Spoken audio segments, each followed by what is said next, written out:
Muri iki cyumweru turareba ibijyanye n'impyiko n'uruhare rwazo mu buzima bwacu. Impuguke iradusobanurira ibijyanye n'uburwayi buhoraho bw'impyiko n'uburyo bwo kwirinda. Ikindi, ese ibitotsi sinzira byaba bihagije? Igisubizo ni mu kanya.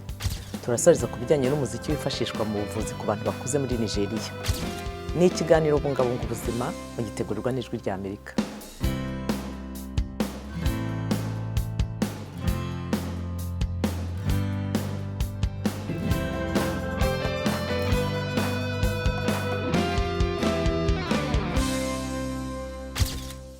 Ndabaramukije, ndi Eugenie Mukankusi, mbashimiye ko muri kumwe natwe muri Bungabunga Ubuzima. Impyiko ni inyama ifite uruhare runini mu gutuma umuntu agira ubuzima bwiza. Umurimo wayo ni ukuyungurura amaraso, umwanda ugasohoka ari inkari. Umuntu agira impyiko ebyiri. Cyakora inzobere zivuga ko umuntu ashobora kubaho ubuzima bwiza afite impyiko imwe. Abantu bashobora gutakaza impyiko zombi bitewe n'uburwayi bwazo buhoraho. Ibyo biba iyo impyiko zangiritse kandi zidashobora kuyungurura neza amaraso. OMS ivuga ko hagati y'ibice 8 n'10% by'abantu bakuru ku isi bafite impyiko yangiritse, kandi buri munsi miliyoni z'abantu bapfa imburagihe biturutse ku burwayi babana nabwo bw'impyiko cyangwa impyiko zinanirwa gukora. Nta bimenyetso mpuruza umurwayi w'impyiko agira. Impyiko yananiwe gukora igaragaza ibimenyetso birimo kugira isesemi, kuruka, kubyimba ibirenge n'imirundi, ndetse no guhumeka bigoranye igihe ibihaha byamaze kwirundiramo amazi. Duhere muri Nigeria, aho abayobozi bashinzwe ubuzima muri leta ya Borno mu majyaruguru y'Uburasirazuba bahagurukiye indwara y'impyiko mu baturage. Hano mu cyumba cy'abarwayi impyiko mu bitaro bikuru bya leta mu mujyi wa Maiduguri, umubare w'abakenera imashini ya dialyse yifasha impyiko kuyungurura amaraso uriyongera buri cyumweru. Abafite uburwayi bukomeye baza aha 2 cyangwa 3 mu cyumweru gukoresha serivisi za dialyse leta itangira ubuntu kubera ko ubusanzwe ihenze cyane. Alhamdulillah, ina zuwa wankin koda nan dialysis kenan. Ndashima ko nza gukoresha dialyse, numva merewe neza ukonje. Ni indwara ibabaza, ishobora no kugira ingaruka ku bwonko, cyane cyane iyo umuntu arwariyemo na malariya.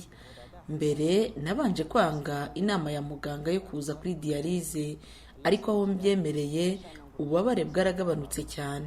Kandi hano ubuvuzi ni ubuntu kuko iyi si indwara y'umukene. Ariko se niki kirimo gutera ubwiyongere bw'indwara y'impyiko muri leta ya Borno? Impuguke mu buvuzi zabanje kuvuga ko ibi byaba biterwa n'imibereho igoranye cyane mu nkambi z'impunzi, aho abarwayi ba diabete n'abumuvuduko w'amaraso batabonaga ubuvuzi bukwiriye. Ubu impuguke zirakeka ko hari n'izindi mpamvu. Abahanga mu bya siyansi n'abategetsi b'urwego rw'ubuvuzi barimo gukora iperereza ku mazi n'ibiribwa abantu barya ngo barebe niba iki kibazo kitaba gifitanye isano nabyo. Aborno ciwon koda ya da mutane su kamar yafi masauran. Ubwiyongere bw'indwara y'impyiko muri leta ya Borno buri hejuru cyane kurenza izindi leta zose muri Nigeria. Ubushakashatsi butandukanye bugaragaza ko muri leta hafi ya zose ikigero cy'iyi ndwara kiri hagati y'10 na 12%. Ariko muri Borno ho kiri kuri 14%, bigaragaza ko iyi ndwara ihagaragara cyane gusumbya izindi leta zose zo muri Nigeria. Icyo turimo kubona kiyongera ku muvuduko w'amaraso na diabete nuko hari izindi mpamvu turimo kugenzura. Guverinoma yo ku rwego rw'intara ivuga ko izongera ingufu mu gufasha abarwayi b'impyiko no mu kugeza amazi meza yo kunywa ku baturage. Banda kuma kudaden da ya bayar a yi bincike. Iciyongera ku mafaranga agenerwa ubushakashatsi ku ndwara y'impyiko, guverinoma y'intara ya Borno irimo gushira ingufu mu gushikiriza amazi meza yo kunywa ku banyagihugu, kuko bisa nkaho ubwiyongere bw'indwara y'impyiko kimwe n'izindi ndwara bwaba butegwa n'amazi abantu bakoresha. Mu bihe byashize indwara y'impyiko muri leta ya Borno yarwaraga hanini abakuze, ariko ubu abana benshi bari mu bazaha gukoresha dialyse kubera indwara y'impyiko. Muganga Remigiyose Rukangira ni inzobere mu ndwara z'uruhago rw'inkari ku bitaro Benjamin Mkapa i Dodoma muri Tanzania. aratubwira bimwe mu bijyanye n'uburwayi bw'impyiko n'uburyo twazitaho. The kidney is so important and is one of the vital organs in the body because once you lose the function of it, you are gone. Impyiko ni rumwe mu ngingo z'ingenzi z'umubiri kuko igihe zihagaze gukora urapfa. Zitangira kwirema ukiri muri nyababyeyi, rero hashobora kuvuka ikibazo muri uko kwirema k'utunyangingo tw'impyiko. Ni nayo mpamvu bamwe mu bana bato rwose bari munsi y'imyaka 3 bagira kanseri cyangwa bakavukana impyiko imwe cyangwa yewe bagapfira muri nyababyeyi bazize kudakora kw'impyiko. Ushobora kandi kuziterwa no gukoresha imiti irengeje urugero. Gufata ikigero kitari cyo cy'imiti itandukanye bitera uburwayi bw'impyiko. Guterwa urugero ruri hejuru rw'imiti yifitemo ubumara bigira ingaruka ku mpyiko, ariko niyo usanga nk'ubundi burwayi, urugero niba urwaye umutima, bishobora kukuviramo ibibazo by'impyiko cyo kimwe na diyabete. Muri Afurika, izindi ndwara zo mu duce dushyuha nk'igituntu, denge na malariya nazo zitera uguhagarara kw'impyiko. Hari inzego nke z'indwara y'impyiko, kandi iyo uri ku rwego rwa mbere akenshi nta bimenyetso ubugaragaza. Iyo imaze kugera ku rwego rwo hejuru nibwo itangira guteza ibibazo. Ushobora kugira iseseme, ukaruka, ndetse rimwe na rimwe amaguru akabyimba. Bishobora kandi kugera kure ukagera ubwo wibagirwa, ukabura ibitotsi kubera ko ubumara bwakabaye bwarasohowe mu mubiri ntibikunde, bugeraho bukangiza uturemangingo two mu bwonko. Iyo uri kuri uru rwego rwo hejuru niho tuvuga ko ukeneye gushyirwa kuri diyarize igakuramo ubwo bumara bwose buri mu mubiri, hanyuma ugaterwamo indi mpyiko. Turabona ko umubare ugenda wiyongera, ariko turimo turapima kuko dufite uburyo bwiza bwo gupima impyiko hano muri Tanzania, rero turabona benshi.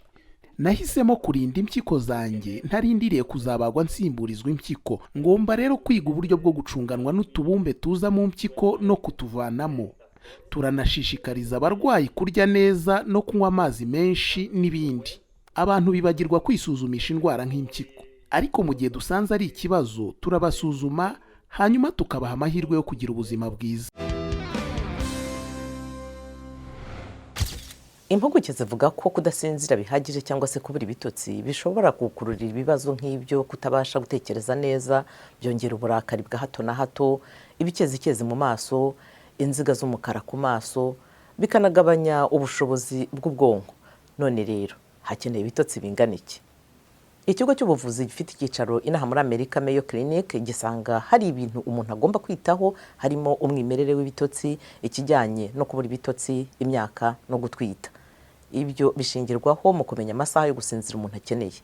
Abantu bakuru bakeneye amasaha 7 kuzamura, mu gihe impinja z'amezi 4 kugeza kuri 12 zikeneye amasaha 12 kugeza kuri 16 mu masaha 28. Ikindi kandi ingimbi n'abangavu bashobora gukenera amasaha 8 kugeza ku 10. Gusinzira amasaha byibura 9 niyo nama ku bantu bafite imyaka yo hagati 3 na 12 y'amavuko. Hagati aho, ubushakashatsi buheruka gutangazwa n'ikinyamakuru cya siyanse mu bijyanye no gukura Nature Aging bwasanze gusinzira amasaha agera kuri 7 ari ikintu gishobora gufasha abantu bafite imyaka yo hagati mu buzima n'abakuze. Inyigo yakozwe n'abahanga muri siyanse bo mu Bushinwa no mu Bwongereza yahurije ku kintu cy'uko kudasinzira bihagije no gusinzira birengeje urugero bituma umuntu atabasha gukurikira neza, kwibuka, gufata mu mutwe ibintu bishya, gushaka ibisubizo no gufata imyanzuro. Ku bijyanye n'icyorezo, abantu barenga miliyoni 6 ku isi hose bamaze guhitanwa na COVID-19, barimo barenga miliyoni 1 muri Amerika. Abashakashatsi barasubiza amaso inyuma ku myaka 2 ishize bakareba umuntu wapfuye, aho yaguye n'icyamwishe. Umuryango wa Guzman wagizweho ingaruka n'icyorezo cya COVID-19 hakiri kare. Ukwezi kwa 9 ku 2020 kwabazaniye agahinda gakomeye. My name is Katherine Guzman. This is my sister Jennifer Guzman. Nitwa Katherine Guzman. Uyu ni umuvandimwe wanjye Jennifer Guzman. Twapfushije mama n'umugabo we bazize COVID-19, ariko twungutse utumarayika 2 mama yareraga. Natwe rero turifuza gukomeza kuturerera hamwe nk'itsinda. We want to continue to raise them together as a team. Leta Zunze Ubumwe za Amerika imaze kurenza miliyoni y'impfu zitewe na COVID-19. Abashakashatsi bo mu rwego rw'ubuvuzi muri Amerika barasubiza amaso inyuma mu myaka 2 ishize, basesengura imibare y'abapfuye, aho bapfiriye n'icyabishe. Bavuga ko banyamuke bagizweho ingaruka n'icyorezo cyane cyane harimo urubyiruko rwakoraga imirimo yarusabaga kujya ahahurira abantu benshi mbere y'uko abaturage benshi bakingirwa. Bafashije igihugu cyacu gukomeza kubaho neza, badufasha gukomeza kubona amafunguro, hanyuma babyishyurira ikiguzi kiremereye.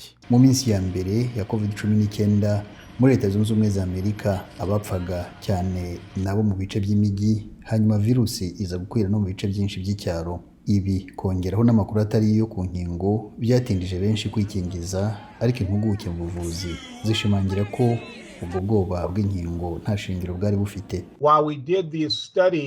Twakoze ubu bushakashatsi vuba bishoboka, dukora urukingo mu gihe kigufi cyane, ariko rwari rwubakiye ku myaka 20 nibura isabwa mu ishoramari mu bya siyansi n'inyigo. Twabashije gukora urukingo vuba cyane, hanyuma abantu ntibagezwaho ubwo butumwa uko bikwiye, ku buryo hari abibwiye ko dushobora kuba hari ibyo twirengagije muri iyo nzira, ariko ntabyo.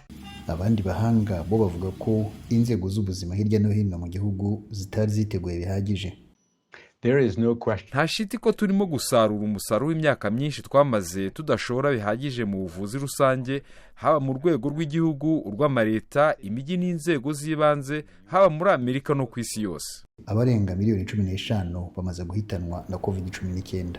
Benshi mu mpuguke baravuga ko Leta Zunze Ubumwe za Amerika imaze kurenga ibihe bigoye by'iki cyorezo.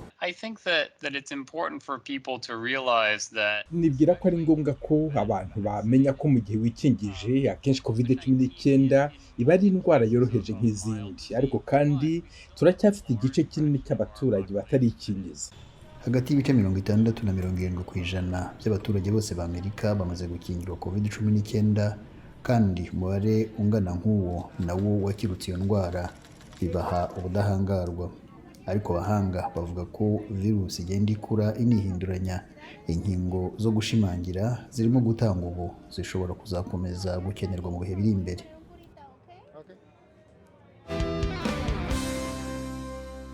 Abanyanigeriya baba mu mazu y'abageze mu zabukuru bafite amahirwe yo kubona abahanzi mu bitaramo biciye ku buhanga bugezweho. Babikesha umuryango wibanda ku buvuzi bushingiye ku bugeni n'ubuhanzi ihera ijisho. Sinari nakabonyeho iri koranabuhanga rya VR, ni ubwa mbere ndikoresheje. Niyo mpamvu nahagurutse ngatangira kubyina igihe umuziki wari unyinjiye mu bwonko, binyongerera akanyamuneza.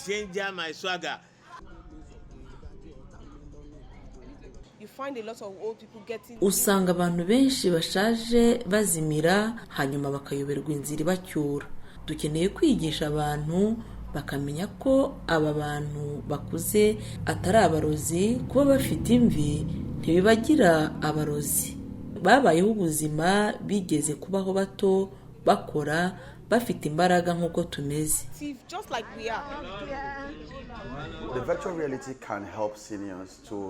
Ikoranabuhanga rya virtual reality mu by'ukuri rifasha abakuze mu bijyanye n'ubuzima bwo mu mutwe no mu bwonko. Bamwe muri abakuze baba barwaye dementia izwi nk'indwara yo kwibagirwa, ariko icy'ingenzi ni uko virtual reality ibasha kubahuza wenda n'umuhanzi uzwi bakuze bazi cyangwa bumva indirimbo ze, kongera gusubira muri ibyo bihe rero no kongera gushaka gusobanura ibyo babona, bituma babasha kubyina no kunyeganyeza imibiri mu buryo buba bubashimisha muri icyo gihe.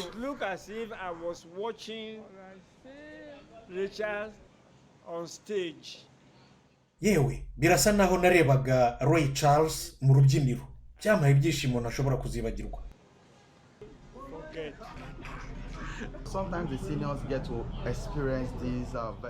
Rimwe na rimwe abakuze babashije kugera kuri virtual reality bigaragara ko badashaka kuyivaho, bisa nkaho bibonye mu isi yabo ubwabo bagumamo igihe kirekire bashaka kwigumiramo iteka. Amakuru agezweho n'ibiganiro kuri virusi ya corona mwabisanga ku Ijwi ry'Amerika kuri wa3.radio.com. Naho dusoreje ikiganiro Bungabunga Ubuzima. Naho ubutaha mukore kandi ku buryo umunsi wanyu wari wose uba uw'ubuzima buzira umuze.